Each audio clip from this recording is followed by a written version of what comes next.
Это пиарщики Яндекс.Такси, и они придумывают различные штуки для того, чтобы сделать Яндекс популярнее. А это один из их аргументов, приводимый для того, чтобы нас поразить. А вот это аргумент, чтобы показать, как круто они работают. Ну что же еще делать, когда в компании денег до дури? Но у них это называется антология Яндекс.Такси. Целый сериал, а это серия про безопасность в поездках. Давайте покопаемся в ней. Всем привет, дорогие друзья, и добро пожаловать на канал Акриста. Недавно на канале Яндекс.Гоу вышла очередная серия блокбастера под названием «Технология антологии Яндекс.Такси. Безопасность в поездках». И если первую серию я посмотрел с интересом, то вторую осилил с трудом. Заснул на середине. Ну, это шутка, конечно. Кстати, ссылки на эти шедевры, как и на остальные другие мои видео, будут внизу, в описании к видео. Обязательно посмотрите. Друзья, чтобы не растягивать ролик, я хотел бы прокомментировать самые острые вопросы, которые показал Яндекс в своем видео, которые влияют непосредственно на водителя. У вас, конечно же, могут появиться свои мнения, которые вы можете оставить внизу, в комментариях под этим видео.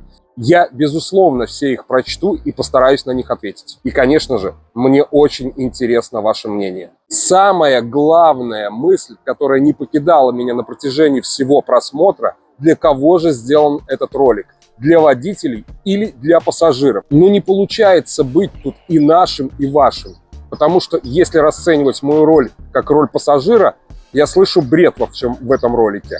Ну, а если расценивать мою роль в качестве водителя, то я вообще не верю практически ни одному слову, которое говорят в этом ролике. Разве что только математик, конечно, впечатлил.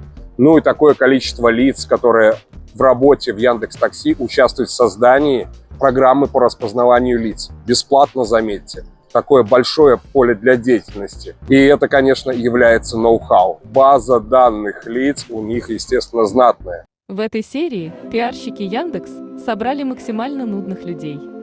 Какого-то математика Романа Землянского, который обучает нейросети ради безопасности. Женщину в очках Анну Плотникову, которая занимается проектами отдела безопасности и доверия, и она, кстати, считает комплимент домогательством. Также присутствовала пара в одинаковых рубашках, но с разными фамилиями. Никита Петров, который знает, как поддержать в любой ситуации. И Екатерина Гладких, она руководит проектами безопасности и мечтает, чтобы все пристегивались. Я уже представила, что все участники проектов сидят на работе пристегнутыми. Первая фраза, которая вывела меня из состояния дремы, это была фраза про безопасность водителя. Вещал Никита Петров. Если честно, негодование меня прям взбодрило. Ну как вот можно регистрировать пассажира в качестве пользователя такси и не спрашивать о нем никакой паспортной информации, вообще никаких данных, кроме телефона, ну и карточки, которая подключается к аккаунту. Понятно, что Яндекс волнуется за простоту и доступность к сервису. Но как при этом не спрашивать личные данные у клиента? Да, они сделали вход по ID. Вот лично у меня в приложении на фото в аватарке изображение моей собаки. Кроме этого, они так легко рассказывают о том, как много проверок проходит водитель. Но ни слова они не рассказывают о том, сколько проверок проходит пассажир. Да он их вообще в принципе не проходит. Как вы считаете, правильно это или нет? Оставьте свое мнение в комментариях. Ну и вот вообще интересно, как это понимать? Как будто водители идут сплошь преступники, которых надо постоянно проверять. А вот пассажиры, они все такие прям белые, белые и пушистые. И никто ни в чем не замечен.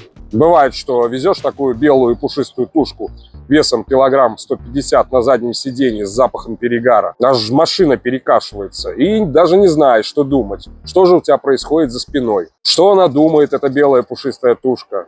Что у нее вообще в голове? Совсем непонятно. И как зовут эту тушку, и где она работает, и ее контактный номер телефона. Ты ничего о ней не знаешь. А она про тебя знает все. У нее есть твоя фотография, твой номер телефона, конечно, через оператора, но тем не менее. Твое имя. В общем, все, что нужно для него, но ничего, что нужно для тебя. И таких тушек у тебя может быть за день, ну, штук 20. Опасно? Да не, ни капельки. Это же водители-злодеи, это их нужно контролировать, а пассажиров контролировать не обязательно. Вот такая она, безопасность и защищенность водителя. По данным компании Яндекс, 99,990 тысяч, 9 миллионных процента поездок в сервисе проходят без происшествий. Возможно, это улучшение произошло потому, что в офисе компании Яндекс действительно благожелательная атмосфера. И говорить, что происходит за стенами офиса, не принято. А если никто из Яндекса в конфликтах и происшествиях не участвует, то значит и конфликтов нет. И не нужно придумывать о них информацию. У Яндекса все хорошо. В конце ролика эти прекрасные люди поднимают тему поддержки, службы поддержки. Кстати, у меня на эту тему есть ролик на канале, я уже его снимал и пытался раскрыть тему работы поддержки. Ссылочки на этот ролик можно посмотреть вот тут вот. А вот здесь вот, наверное, будет обложка к этому видео. Поддержка Яндекс – это моя любимая тема. Ну, точнее, одна из любимых тем. Поддержка Яндекс, которая не поддерживает. Никита Петров говорит нам о сотрудниках поддержки, которые прошли огонь и воду. А в это время на мониторе нам показывают каких-то мамкиных героев. Сразу становится понятно, что этот огонь и вода были в основном на экране монитора. Или, может быть, он имел в виду, что эти ребята отлично могут пользоваться скриптами и базой знаний. И именно в этом выражается их прошествие так называемых огня и воды. Тогда они реально настоящие герои. Яндекс сообщает, что скоро мы сможем наблюдать полноценный ролик о поддержке. Ну что же, ждем с нетерпением. Новый мем, который запускает Яндекс в своем ролике, это то, что оценка пассажиров защищает водителя. Вот такого бреда я вообще ни разу не слышал и даже не мог догадаться, что такой бред может извлекаться из уст людей прям вот по-настоящему. Этот мем точно так же похож на тот мем, что если поездки будут дешевле, то вы будете больше зарабатывать. Расскажите, эта теория работает реально? Или, может быть, я дурак, и мне не удается этого сделать? Как у вас с этим? Поделитесь, пожалуйста, в комментариях. Я просто хотел бы рассказать одну историю, которая произошла с моим знакомым. Он работал в бизнес-такси. И вот поездка была закончена, он вышел из автомобиля, чтобы открыть дверь пассажиру, открывает дверь и видит, как пассажир ставит оценку в этот момент водителю. И это была 1 звезда. На вопрос моего коллеги, моего приятеля, знакомого, а за что такая оценка? Пассажир с ухмылочкой ответил: а чтобы жизнь малиной не казалась. На следующий день рейтинг рухнул. Нормальная защита, да? Вам тоже нравится? Я прям в восторге. И резюмируя все вышесказанное мной, хочется отметить один момент. Когда смотришь ролики Яндекса, сделанные добротно, качественно, с хорошим бюджетом, действительно складывается впечатление, что все, о чем они говорят, все это работает.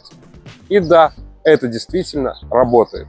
Но только в их роликах, в их офисе и в их голове. К сожалению, к реальной жизни это никак не относится. Большое спасибо, что посмотрели мой ролик. С нетерпением жду реакций, комментариев. Обязательно на них отвечу. Делитесь это видео с друзьями, пусть они тоже знают, что у нас здесь происходит. Ну а если вы узнали что-то новое для себя, поставьте, пожалуйста, лайк этому видео и подпишитесь на канал. Ваши оценки придадут мне энергии на создание новых роликов. Всем пока!